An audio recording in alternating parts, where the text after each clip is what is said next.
Hi everyone, delonewolf here and welcome back to EVE Talk, your weekly look at the market in EVE Online. And well, normally if there was any news, development news or stuff like that, I would try to cover that here, but we still have pretty much radio silence from CCP at the moment. We do have a new proving grounds, a free-for-all for Tech 1 cruisers. I can expect that that could be pretty popular, so the extra product this week is going to be the Tech 1 cruisers, just to see if there's an increase in volume, in price, if there's a big impact there.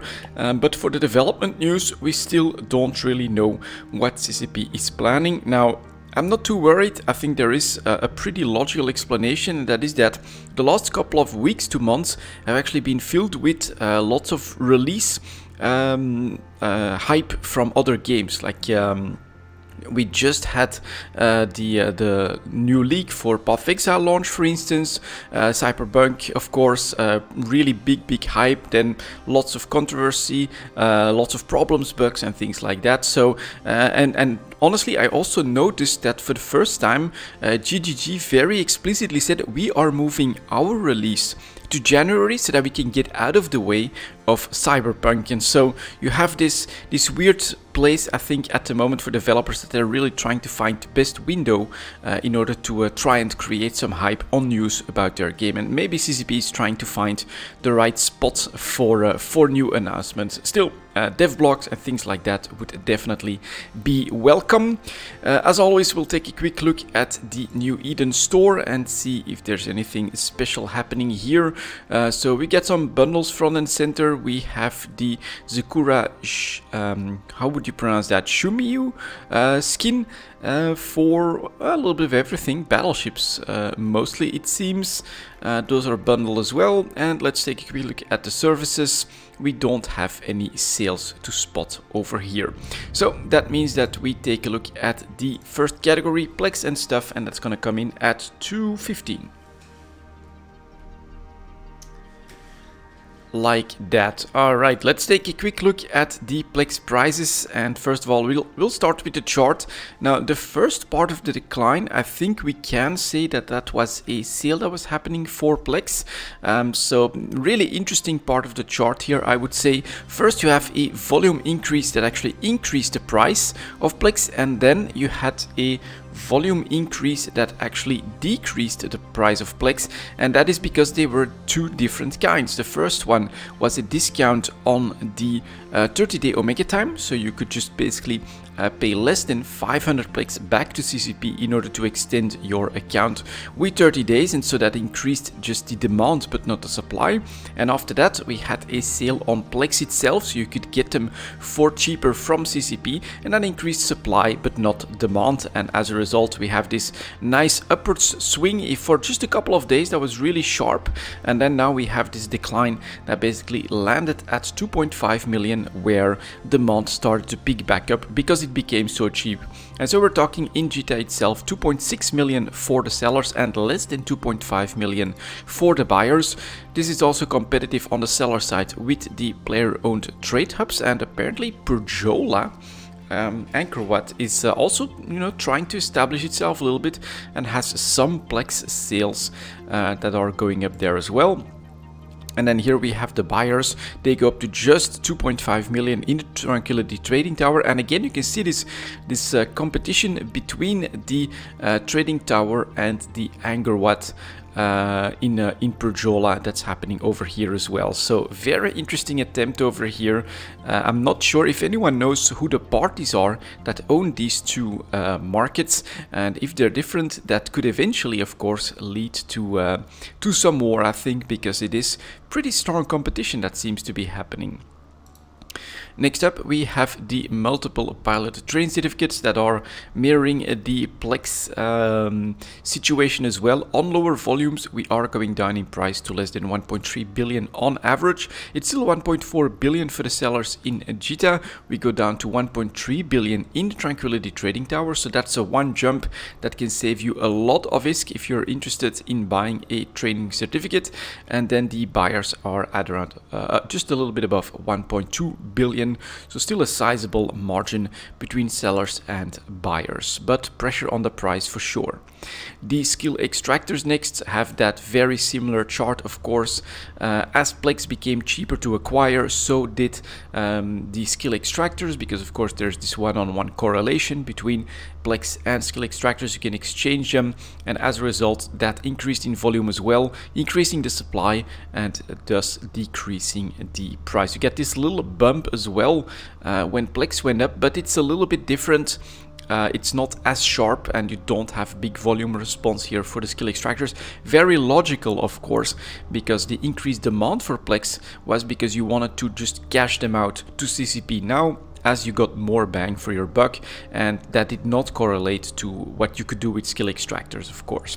So we are landing very close to a one-year low point, 291.4 million for the sellers, 287 for the buyers. Bit of a difference with the training certificate, very narrow margin here.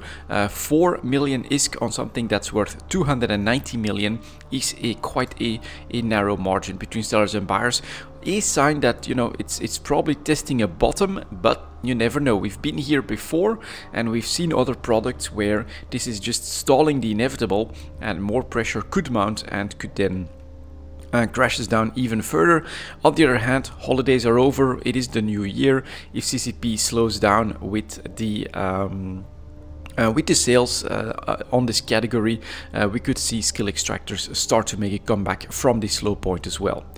For the large skill injectors, we are continuing our downwards movement. We started the year above 800 million ISK, and we are now substantially below 650, basically up just a touch from about a week ago, but very close to that one-year low point. 628 million for the sellers, 607 for the buyers. Still a decent margin, not a big margin, but I feel like it's slightly better than what we had for the extractors.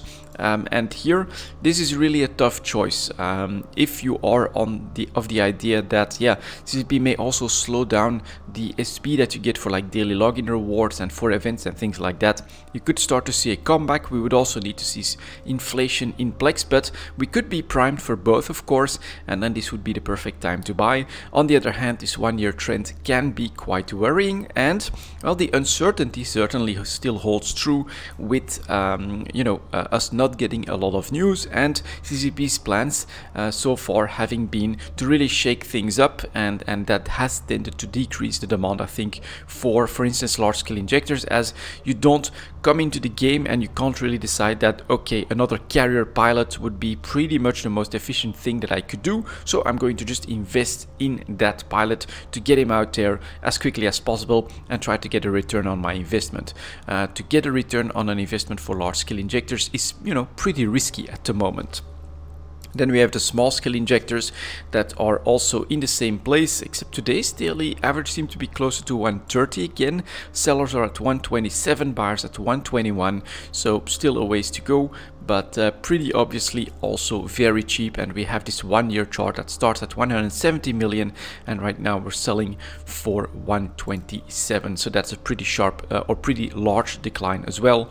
Not too sharp, took us a year to get there, but it's that same thing. Do you think that we could go up in just 2 months or just a month here from a bottom to a top? And then here since April we've basically been declining.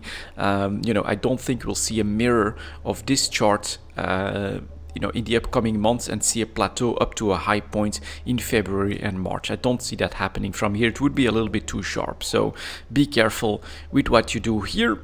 And then for the final injector, we still have the daily alpha injector that, all right, just below 45 million on average, but it is trying to hold on and is actually, to me, surprisingly robust. I thought once the decline would start to happen, we would be going down substantially, but no, we're stalling that already. 44.5 million for the sellers, almost 45 in JITA, and 40 million for the buyers. Considering where we were at the start of the year, the one winning injector is the daily alpha injector, showing quite a bit of interest, I would say, in the alpha gameplay for EVE Online. So yeah, still quite a high price, and you had a nice investment opportunity on the bottom here in May that would have brought you in quite a little bit of ISK, and it's still you know, doing surprisingly well considering where the other injectors are.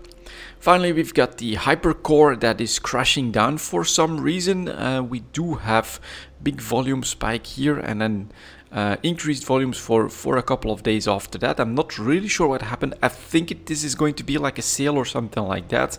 At the moment we are talking about 268,000 for the sellers and 166 for the buyers. Basically the buyers have gone out of this market all of a sudden, or have been completely filled by some cheap supply from somewhere. I'm not sure what's happening here. If someone can tell me, you know, what the reason is for this crash of the hypercores, definitely let me know. But you know, I tended to see this as a bit of a gauge for activity in game. You know, here through the summer at a low point, that made sense to me. After, you know, a pretty strong February, March, April here, and then the decline starting towards the summer. Then after the summer we pick back up a little bit, so I felt like this could be okay, but this does not feel like all of a sudden everyone has moved out of ETH or something like that, unless the war has all of a sudden grinded to a halt or something. I'm not sure. Let me know if you know exactly what the reason is for this hypercore crash. So let's move on to the minerals next, coming in at 1110.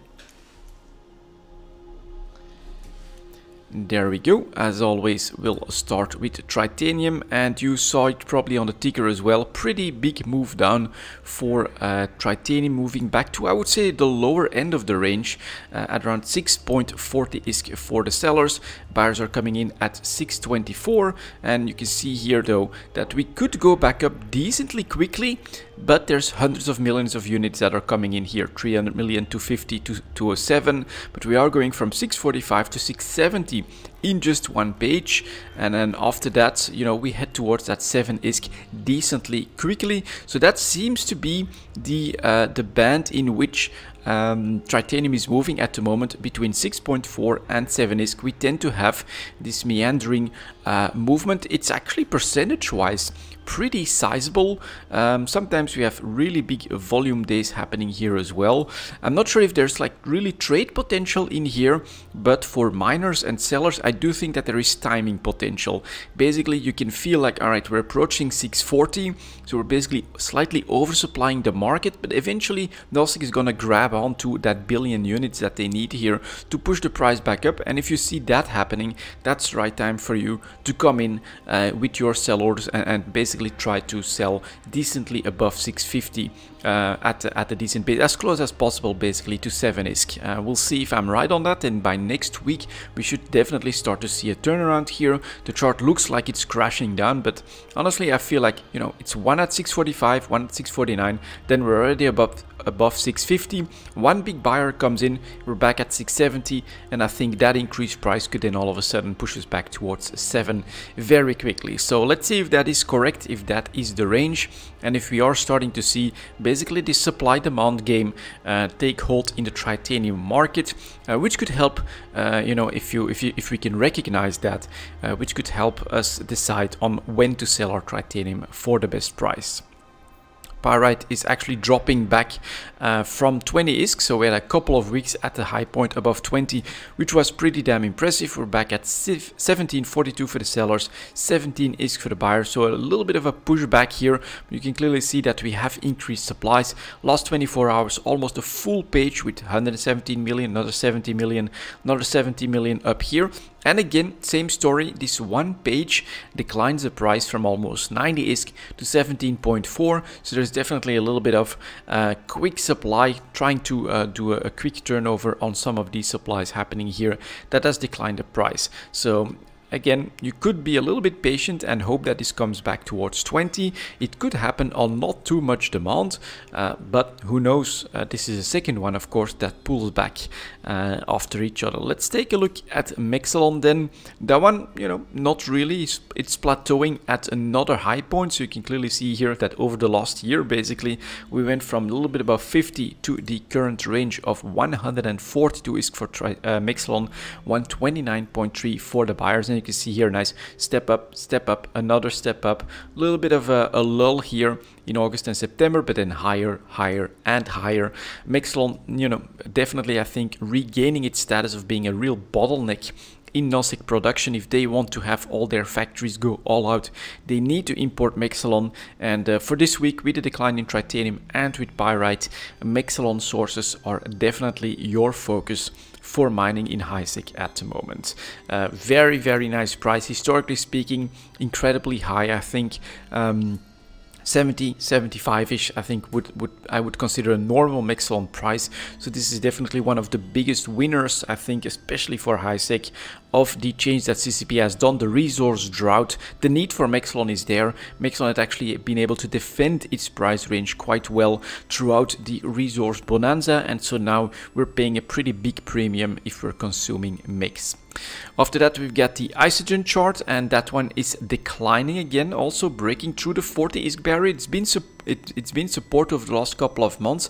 After that nice moonshot to 60, from 20 to 60, that was triple the price, and then that double the price seemed to have, you know, been a place where the market was willing to defend for a little bit.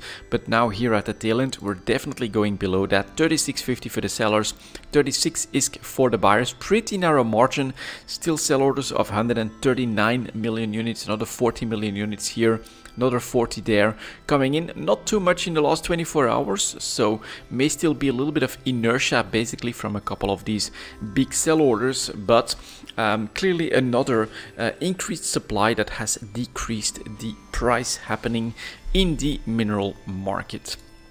Let's take a look at Noxium, no longer really available in HiSec, so you gotta source this stuff from low-sec, and a very different, it should be the same thing with Isogen, but a very different story on the chart here, able to defend a price above 1000 ISK pretty easily, and basically very stable at the current range. 1165 for the sellers, 1145 for the buyers. Look at the difference in volumes here, 3.6 million, 2.4 million. I personally feel like this is just, small import numbers that happen. You need to bring this stuff out from dangerous space into HiSec in order to sell it. And what we see is a completely, almost non-existent margin between sellers and buyers. So these sellers are, you could say, importers into JITA of Noxium, and they dictate the price for like 99%.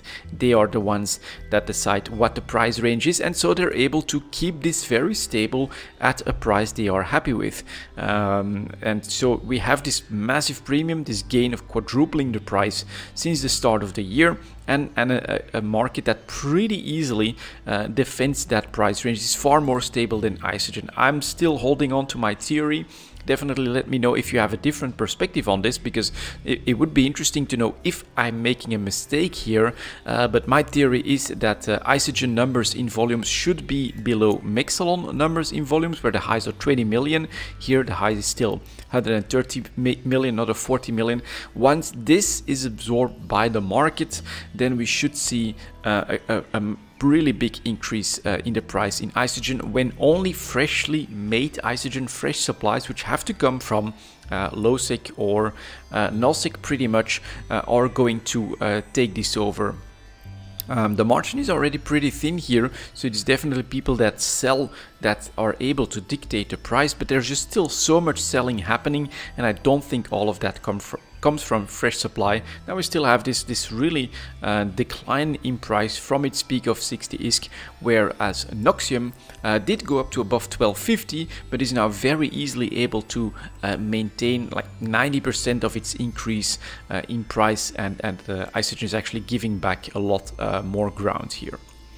After that, we have our null-sec minerals that are, of course, in that same situation as Noxium, in the sense that, you need to bring this out from null-sec, so you are importing into JITA in order to sell. So you have a very strong position when it comes to setting the price. 1300 for the sellers, 1200 ISK for the buyers. That's actually a decent margin, I would say. And then look at the volumes, couple in the millions, most in the hundreds of thousands. Logical progression here again, and we have this massive gain as well over the last year, and able to defend that range so far pretty damn effectively. And then we still have our other oddball out here that is basically mirroring the Isogen chart very well, shooting up to 800 ISK as Zydrine also makes its bounce to the high point, but not really able to defend that too well, and Currently staying above 600 ISK, but you know, a little bit more stable, I would say, but definitely not regaining its status of being, well, the most expensive and the hardest to get Tech 1 related minerals. 624 for the sellers, 620 for the buyers. And again, there is a clear difference, to me at least. Another 15 million here, another 7 million here, another 3 here, another 5 here. I still feel another 10 here, that the volumes for Megasite are still a little bit high for just the same supply as Zydrine, I'm gonna say. And here I'm not sure. This could be that there are other sources of Megasite that are still online and producing basically faucets that are producing Megasite. I'm not really sure if we're gonna see basically Megasite catch up to Zydrine, just like I think that Isogen eventually will catch up to Mexalon. Pretty interesting situation. I kind of wish that I had the full numbers on how much of all these minerals are out there, but I don't. So this is, yeah, speculation and part of EVE Talk, of course. After that, the PI market coming in at 2050. Let's go over here. As we could see here, lots of decently good winners and gains over the last year for minerals, and that has to come at a loss somewhere, and apparently it's PI, a more passive activity than even mining is, and as a result taking quite a bit of a beating, especially here since October. We'll see that pattern quite often. 2 million at the start of the year for broadcast nodes, a little bit of a comeback at the tail end, but look at that, we went below 1 million ISK here, half the price. We're now at 1.2 for the sellers and almost 1.1 for the buyers. Slight pickup here in volume, in demand. I think that players are taking their positions, are starting to hope for a bottom in PI. And then, of course, if you want to invest for the longer term, this could be the right time to jump in on this. And clearly some people have done so for broadcast nodes. Now, very carefully so. I would say that they've probably brought the sellers up by maybe 150,000 ISK, maybe 200,000, but that's really the maximum. So we're talking percentage-wise, not a big jump compared to the 1 year high point, but a first sign that some players are taking their positions. Next up here we've got construction blocks. That one is still flat below 7,500 ISK, 8,000 for the sellers, 7,100 for the buyers. And here you can clearly see that decline that started already at the start of the year, and then in October, November we basically went to that new lower range. Consumer electronics, all right, interesting. A second one where we see some position taking, 11,000, you know, 10,000 on average for the start of the year. I would honestly say that historically speaking, I would place, now this is a little bit of a gamble on my end, just my feeling and trying to remember, but I would put average consumer electronic prices historically speaking at 12,500, somewhere around there. It's not that easy and that common that this is being produced, so I thought that this was already a decline in price. Now you can see our second decline here, October, November again, to bottoms at 6,000 ISK, half the price pretty much of the start of the year. And here at the tail end again, nice volume spike, bringing the price up. So 9,200 for the sellers, 8,000 ISK for the buyers. It's a pretty big margin that's opened up here, so maybe a little bit too aggressive in the buying. We're definitely going to see a decline in price. Whoever bought the latest batch to get us to 9.2 for the sellers will probably be looking at some losses on the short term, but definitely some position taking happening again in the market. Coolants tied to fuels, that's a different story. Just a straight downwards trajectory from almost 14,000 ISK, which was actually a very high point for coolants. Coolants far more common. I would put its normal average at maybe 11,000 ISK or 10 to 11,000 ISK or something like that. So this was coming out of a premium position, but then, you know, swept up by everything else that was happening, straight down for a year to 6,200, losing more than half its value. 6.5 for the sellers, 5,600 and below for the buyers. That is pretty obviously very low demand, but you could ask yourself the same thing. Is this the right time to jump in? I myself produce coolants, and for me, I'm hoarding the stuff, hoping for better times later down the line. Cryoprotectant solutions are back under pressure a little bit as well, tied to the production of implants. Someone mentioned that one of these is actually, I think it was nanites, that's tied to repair paste. Let's see if I can see that. Yeah, repair paste, and then the clone mapper blueprint. So thank you for that information. I kept saying there's correlation between all of these with a March-April bump with implants, and can I see that here as well? Yeah, look at that. Cryoprotectant Solutions is implant stuff. So this is why it was actually doing better compared to all the other charts. It's going for 110,000 for the sellers, 93,000 for the buyers. You're buying decently below 100,000 ISK. If you want that investment, then you're taking that gamble that eventually CCP will come out with another implant set. Then you do want to take those positions now, I think.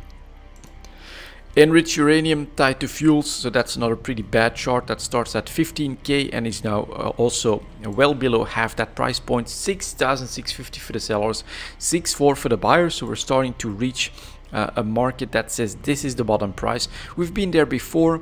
People invested in that, pushed the price back up to, what would that be, 8,000, 8,500. So all of these buys here are now looking at complete losses. Not a single ISK gained since we're back at this price point. At this low point, I would say.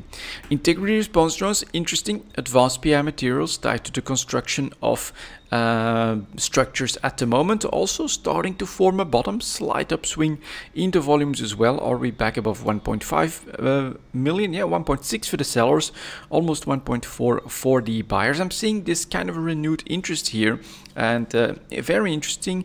Could be speculation on what's coming next. We saw in one of the latest news posts on the website, if you want to go through that, with I think it was like ecosystem outlook or something like that, that one of the things that was mentioned there was more smaller flex-like structures that actually would influence your surroundings. And now if these are no, not necessarily structures, but flex-like deployables or something like that. And there could be a little bit of speculation in the market that this will also require advanced PI materials. Mechanical parts tied to fuels, again starts at 12k, which is actually very high for mechanical parts. I would say this 10,000 average for most of the year is its historical normal. And then we've got this decline again from the start of the year to here, losing half its value. 6.7 for the sellers, 6.5 for the buyers. Nanites, so tied to repair paste, also has this March-April bubble. Kind of weird to me that it has that same increase as the implant production picked up, but alright, apparently it is tied to something else, namely the repair paste and then the clone mapper. Continuing to decline actually, and now below 5,000 ISK, 5,000 for the sellers, 4.6 for the buyers. Looking at this full chart, if you're looking for that PI investment now, honestly I would go for a little bit of nanites. That could still make sense. We're definitely below the chart here, and it's different. You know, repair paste is also a consumable, so I would hope that that has a better base to work from. Nano factories, another slight bump to above 750, but doesn't last too long. 760,000 for the sellers, 673 for the buyers. Must also say that the loss on the 1-year chart on this one is considerably smaller than the other PI, advanced PI materials so far. Organic mortar applicators still hesitating, starts at 1 million, ends at 600,000. Not really anyone that pulled the trigger on the volumes here just yet. 630 for the sellers, 600,000 for the buyers. Recursive computing module, we have that move that was made not that long ago. Right here on the 23rd of December, moving the price up from the bottom range. What is that here? 800,000 ISK up to 1.25 million, so sizable investment. And at the moment, yeah, that a big part of that investment is already looking like it's taking losses. 1 million for the sellers, 964 for the buyers. So the bottom stuff is still looking pretty good, but I still feel like this was a little bit too aggressive of a move at the time. Next up, we've got our robotics landing at 60k. I mean, there's not much to say if it's tied to fuels. It's definitely not in vogue at the moment. Self-harmonizing power cores. Yeah, bit of a volume increase here as well, but already declining at the tail end. 2 million at the start of the year. Bit above 1.1 now for the sellers and just below 1.1 for the buyers. Sterile conduits, another one that does come back, but this, in my opinion, much smaller. So we get much smaller, and I would call it smarter. You do have a bit of a volume bump a couple of days ago as we reached a one-year low point of less than 750,000 disc, but we're pushing ourselves back to less than 900k. 930 for the sellers, 807 for the buyers, average price still below 900,000 disc. I feel like this is a much smarter investment because everything bought below here will has to go up a lot less to actually become profitable. Yukomi superconductors flat well above 50k, so this one I think is tied to implants. Let's take a quick look at that. Yeah, and the mobile tractor units apparently. Interesting. This one is going for 73,000 for the seller, 68 for the buyers. And here now, okay, at the start of the year here, a little bit earlier, we actually were below 50k, so that was my look at when is the bottom and when should I try to buy some Yukomi superconductors. Never pulled the trigger on that because we just didn't reach that range anymore. But it could be that it's just not gonna make it, and so this would be the one PI material pretty much in this list that has not really lost a lot over the last year. And then finally we get our wetware mainframes, where also, yeah, slight volume increase, but again, all they're buying is this block here below 1.25 million. A bit more careful, I would say a bit more, you know, a bit better. Just above 1.3 million for the sellers and just below 1.2 for the buyers. Again, that decline over the 1 year is pretty obvious, so trying to time the market is very difficult. I would always say don't spook the market too much, because you know, if you overbuy like here, in my opinion, you're looking at potentially a losing situation that you'll have to hold on to for a very long time. You basically need prices to go above 800,000 ISK here for the foreseeable future, for a decently long time, for organic motor applicators, before whoever made this purchase here will see a return on that investment. So you could look into buying, but be careful. That's my message. Next up, advanced movements, 3140. There we go. Let's take a look at what's happening here. If that, I'm especially interested in Tech 2 materials show more signs of volatility. And alright, daily averages for crystalline carbonate going back up towards 150. 150 for the sellers, 134 for the buyers. So this was actually pretty nice decline, then sharp you know, back up above 160 on one day, then back down, but already back up as well. So I'm still seeing a little bit of volatility in these advanced movement materials for Tech 2 stuff. Next up we have the next carbide, which is for Caldari, titanium carbide right here. That's a lot of volatility, right? Highs at 180 to 170, low points at 140, and you can see this nice seesaw movement, which ends with us landing at 160 at the moment. Yep, on not a lot of supply, so just a little bit of purchase could get us back up to the 190 range very quickly. 160 for the buyers. Very, you know, buyers that are moving up with this market. Super interesting, especially for the Caldari stuff. It does look like there is quite a bit of action, quite a bit of interest in the Tech 2 market chain in general. And so you get this chart that, you know, looking back at this, the last couple of months were full of potential to make a decent amount of ISK on that if you could buy at the right time. After that we have for the Minmatar Fernite carbide declining again to a low point well below 25. 22 for the first seller, going up to 24, 25 decently quickly. Then 116 for the buyers. Yeah, for that longer term investment, you know, this looks like a place to place your ISK, but yeah, different chart, very different behavior again. Then we have tungsten carbide for the Amar production, far more stable and clearly moved to a lower range, which means that you gotta be a little bit careful that this could happen for the previous one as well.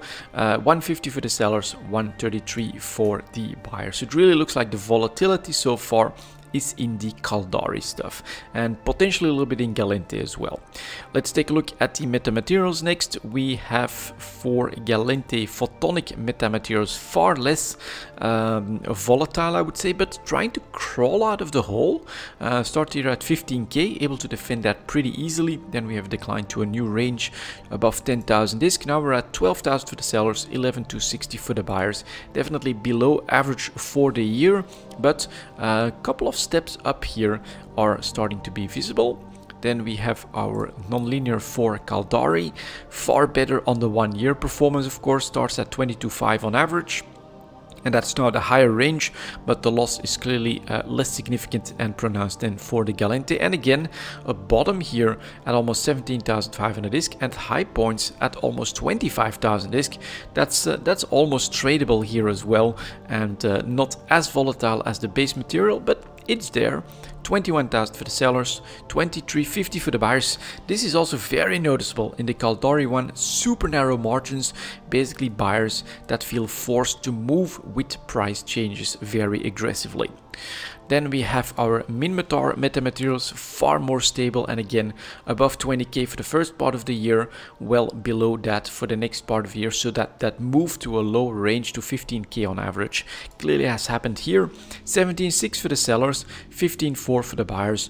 Noticeably not a lot of supply coming in for plasmonic metamaterials. This could be your last chance if you're gambling on this really drying up and pushing the price up to try and grab some from these buy prices, because it's going to be very difficult to do.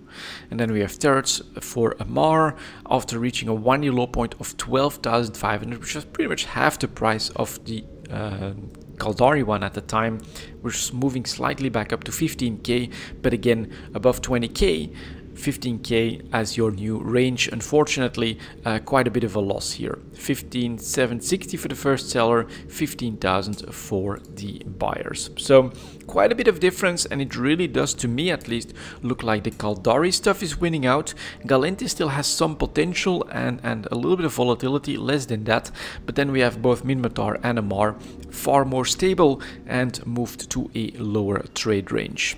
For the other advanced movements, we can generally go over these a little bit more quickly unless we see something special. They're basically suffering from that same slump as PI. You can see that the average price here 90k at the first half of the year, then October, November happens and we're crashing down, losing here 30% of our value. Ferrogel moved from 40k to 30k, so another 25% loss here. Slight upswing here, but definitely not a breakout or anything like that. Fullerite's above 1,000 to above 500, so probably another 30% loss here.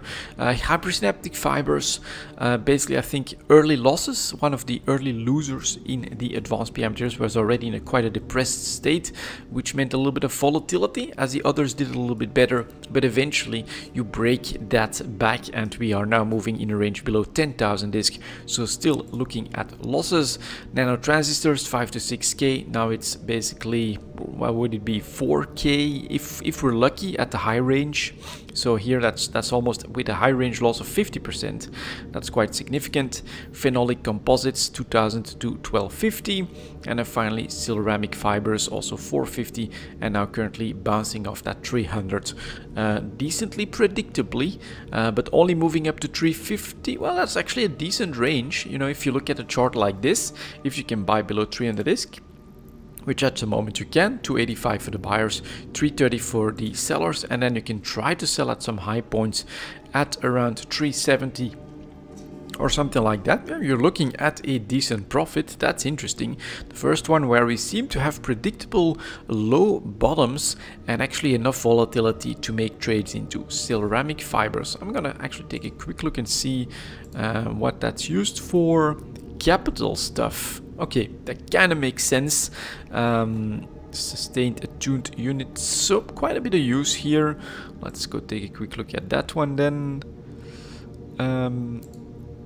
No, that was not so. Then, oh yeah, outcome. I can look at this, and then Tech 2 capital stuff here for the Anchar, for instance. Interesting. All right, ceramic fibers.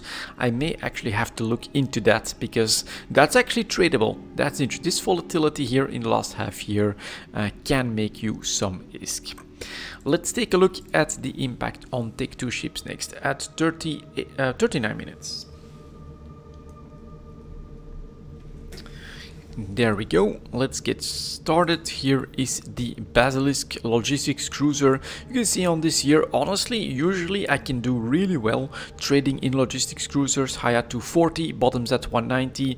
Very nice and predictable. High, low, high, low, high, low again, high again. You know, that's tradable. And here Basilisk at the moment, basically at the low point, but it is, you know, at the lowest point it's been, you know, just about 2 weeks ago or so. So it does feel like maybe something more is happening, but it's a Caldari ship, 196 for the sellers, less than 180 million for the buyers.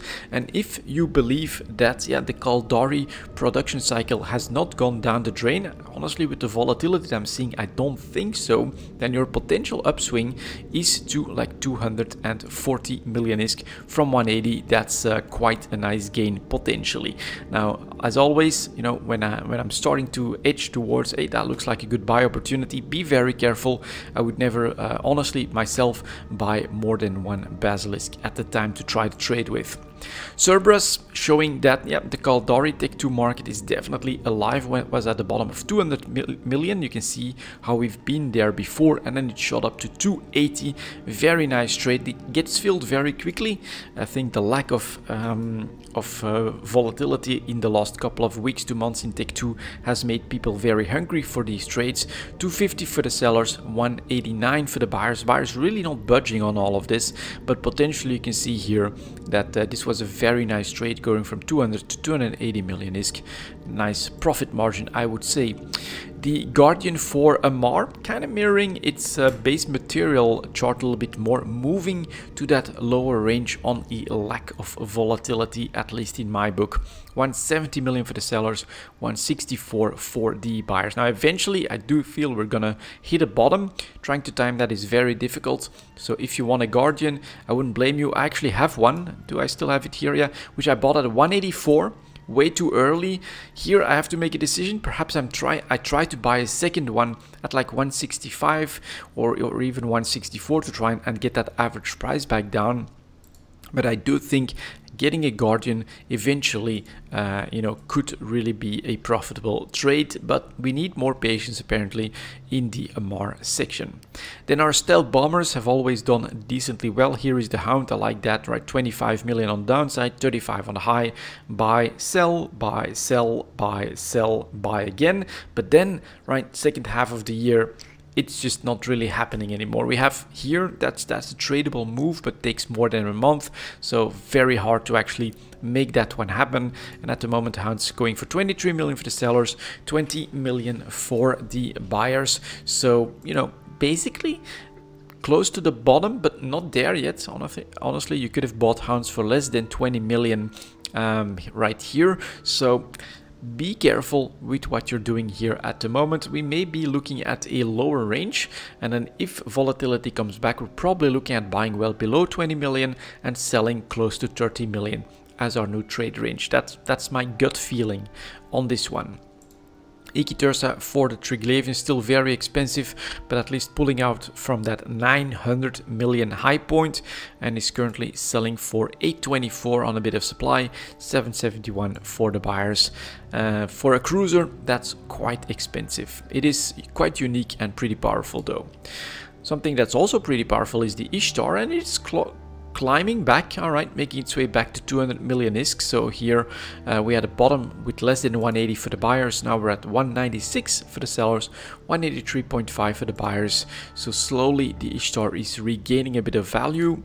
Not one that I honestly look for to trade into, because the Ishtar is a little bit too much of a jack of all trades. So it sees more higher volumes, you know, for a cruiser. 100 to 200 is actually quite sizable for a Tech2 cruiser, and you know it has its uses in all kinds of aspects for EVE Online. So I'd rather have more specific stuff like the Manticore. That is very specifically a PvP ship. They're flown in big fleets trying to do bombing runs. Sometimes they get caught, fully destroyed, you need to replace, and then you have that nice volatility like what's happening here. You could have bought these for probably close to 20 million on 2 occasions in December, and now they are selling for 29 million, and the buyers are up to 26 million. So again, Caldari showing that volatility is still possible in the Take-Two markets. Munin for Minmatar, alright, big purchase. I'm gonna say this is the Imperium, this is the war showing up again, just like here in July when it shot up to 350. That does mean that if a couple of weeks ago I did say if you want to buy a Munin right here, that makes a lot of sense. I think when we were well below 180 for the buyers, and now you could sell these now for 228, buyers coming in at 201. So this is the impact of the alliance and the meta in nullsec on the Take-Two ship market. You could definitely try to take out some profit if you bought your Munin.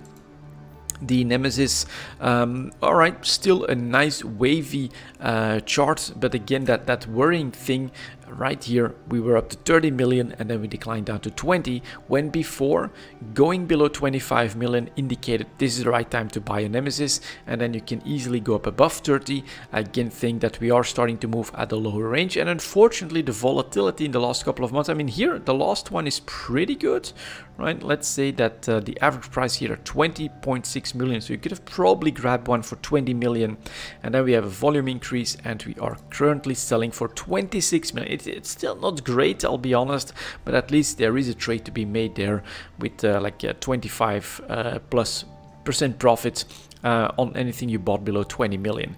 21 for the buyers. You can see they're not following suit too quickly. Yeah, this is also mirroring what we saw in advanced movements. Galente has that volatility, but it's definitely not doing as well as some of the Caldari volatility.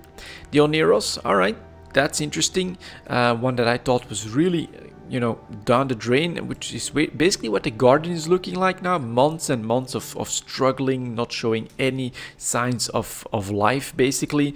Volumes keep going down here, prices keep going down, but eventually it does happen. Here we had a spike up to 200, then we're back down to 150, and we're actually back up to 208 million for the sellers. This is tradable. Now the Oneros has super low volumes generally speaking, so be careful. Again, I would never do more than one ship at a time, but this is tradable. You could have made some ISK and you have plenty of time to buy that cheap Oneros right here. So very interesting, Galente, and a little bit of volatility, nice to see. Here we have the Panther. I like to keep an eye on these battleships for trying to spot some trends in potential production costs. Panther still going for well above $1 billion, buyers at 950 million, slightly below average you could say for this 1 year chart, but doesn't feel like a complete crash. The Purifier is really lacking in volatility, a MAR, so maybe again we're slowly moving to that lower range and we're losing all volatility. It's around 25 million, and that's really not where you want to do business compared to the Hounds, compared to the Manticore, compared to the Nemesis. All of those, in my opinion, have more potential. Then we have the Scimitar. Also, finally, all right, logistics cruiser went to 180 at a low point. You could have bought well below that. We're up to 227 and 201 for the buy. This is a surprise week. This is another logistics cruise that finally is showing a little bit of life, a little bit of interest, and where we can take some profits on probably long-standing purchases at bottom prices. The Widow is edging up to 1.1 billion ISK, yeah, 1.1 for the sellers and $1 billion for the buyers. And then finally the Zealot is still struggling, a MAR again. Here that looks like it has some potential. We move to that lower range, and for now it's really not budging. So a MAR seems to be the one that's having a tough time finding enough demand and having volatility, considering that a lot of other stuff is all of a sudden starting to show movement. I mean, we've got some stealth bombers, we've got some logistics cruisers. This may be the right time to try and grab some of that really cheap stuff. Like honestly, a Guardian, if you buy that for like 165, that's gotta be a good purchase if we look at this full 1 year chart. So yeah, I have mine. I'm kind of hoping that 200 and 200 plus is still possible. I may actually for the first time then double down on this, looking at the MR chart and volatility that we're seeing in some of these others. Not 100% sure though. Next up, Tech 3 ships 48.50. There we go. And I think last week I said that I expected the Confessor to still have room to grow, and here we go. We have an increased price that is now going well above 40 million. It's 46 million for the sellers, 40 million for the buyers, and this is a story that you know, I kept at the back of my mind a little bit, because I feel like the tactical destroyer market is working, is nicely supplied, and is working logically. And so 2 weeks ago, I told you guys, I think the Confessor has a lot of potential. You can buy those for around 35 million. Then look at that, you're already looking at 10 million is profit, almost a 30% on this one right now, as Confessors have gone up to 45 million ISK. So this increased price has been rather predictable because of how well the tactical destroyer market is working at the moment. I'm gonna say this again, one of the best additions that CCP has done to the game when it comes to new ships, in my opinion. Versatile, very niche, because it's only destroyers, right? Can't compete with battleships, doesn't compete with the Tech 3 cruisers, doesn't you know, do stealth bomber stuff. It's really its unique thing, and you know, it's got a nice economy that is working, enough volumes, it's affordable enough, so really hitting the sweet spot on that. And so you've got this nice thing where the Hecate was at 50 million ISK and is still doing so, actually pulling up here even more at 55 million. Now for the sellers, 46 million for the buyers, on a lot of interest. But the result of that is that we had a lot of supply going into the Hecate and no supply coming in for the Confessor. It's still not a lot in both of these. I'm kind of worrying.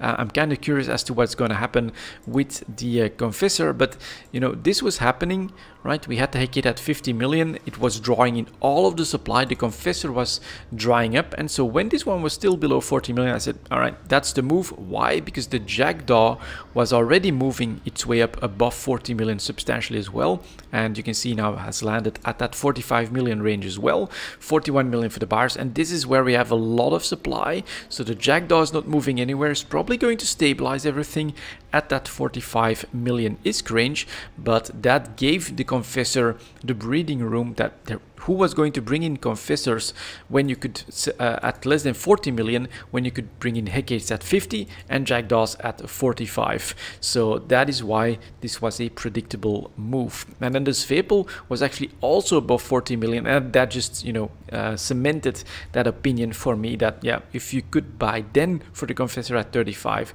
you were looking at profits in not too much time. So the first one that's showing a slight sign of decline here is the Svepel, but it's at 46 million for the sellers, 39 for the buyers. And you can see that, yeah, supply is drying up a little bit here as well. So a lot of supply in the Jackdaw should keep things at that 45 million range.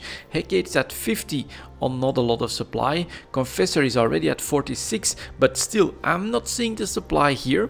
So if you're looking to sell now, I wouldn't blame you, but I would honestly be willing to hold on just a little bit longer, probably next week. I'm not sure. Supply could come online very quickly, but if we read this at the moment, there's still not enough supply to increase this price enough, and everything should flow into the Jackdaw and into the Confessor, as both of these and the Hecate, as both of these are still, you know, at a very nice premium. And in fact, the Hecate should still outperform the Confessor. So I would say the Confessor has room to go up a little bit more towards that 50 million range on supply from the Hecate, still drawing in the market. The Jackdaw is going to stay stable and is going to keep both of these from really like taking off that much, in my opinion. And then the Svepel, yeah, also is seeing enough supply to not break out.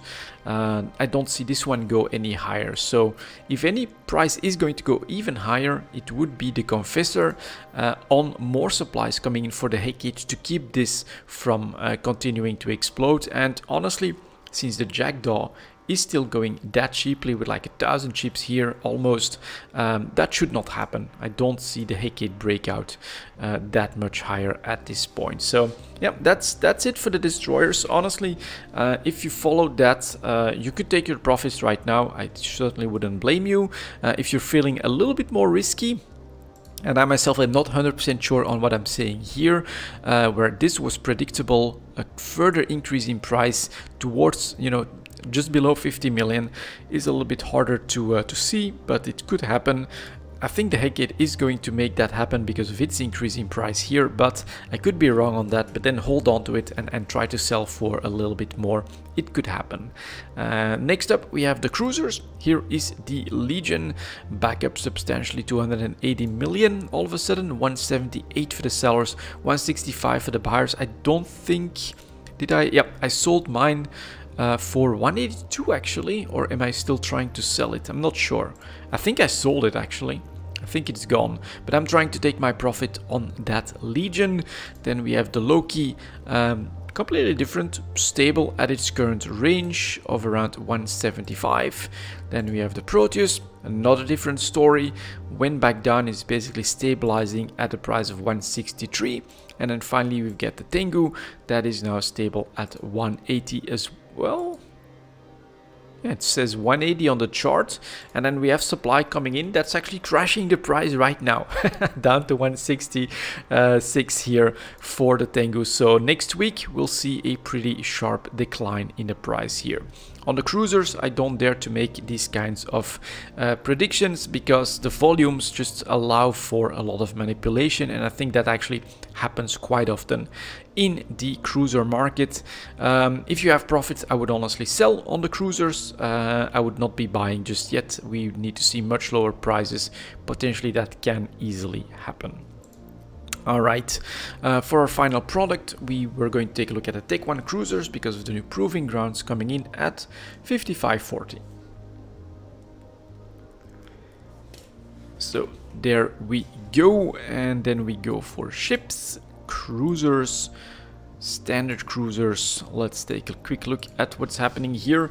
We have the Arbitrator. All right, definitely a move up in volumes. Starts below 15 million ISK and is currently selling for 21.7 for most. Someone is still very aggressively selling at 15.5, but definitely a move here in volumes from, well, not a lot of course, in the Tech 1 cruisers. So nice gains over the 1 year, right? From 5 million to 15 million, and now a bit of a final bump, you could say, due to the proving grounds up to the 20 region.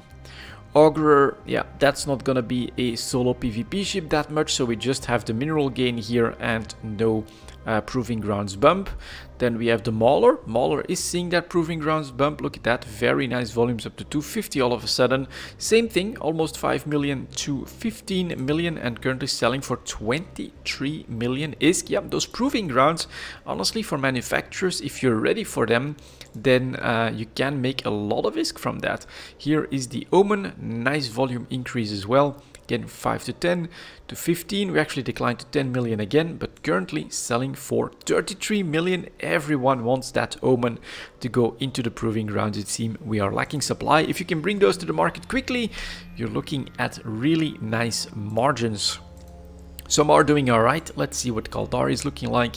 Blackbird, also same story, right? 5 million to 12.5 million on the mineral increases and currently selling for 19 million. Not the best, but definitely decent. And this is also something, right? If you want to take advantage of this, going for the best can be a bit of a mistake, right? If, for instance, you know for a fact that the Omen is the best cruiser, that's what everyone is going to want. What you risk is that you don't have this situation where you have complete dry up of the market, but that too many people thought the same thing and that you actually oversupply it by quite a lot, and so your better gains may be in 15. Still good PvP ships, but not necessarily the very best. So it's really a difficult thing to do, but the potential is definitely there.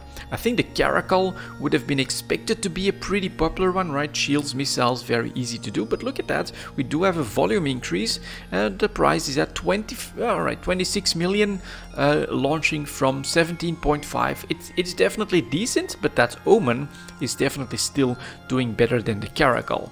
Then we've got Tomoa, slight upswing, but I don't think it's breaking the bank. No, 20 million. And then the Osprey, no, not really showing anything right here. So yeah, the Caldari, a little bit more consistently up in more ships, but not as high as the peak in Amar here. Next up, Galente. Let's see how popular some of our Galente ships will be with probably drone stuff. Here's Celestis. Yeah, not really a big move, still going for 15 million. So slight upswing, but really not a lot. The Executor, no volume spike, no response, but Thorax and Vexor, those could be popular. There we go, Thorax. That's the biggest volume swing I think we're seeing. Starts at almost 10 million ISK and is currently selling for 25 million, a complete lack of availability. So Thorax is pretty good, and then Vexor with drones.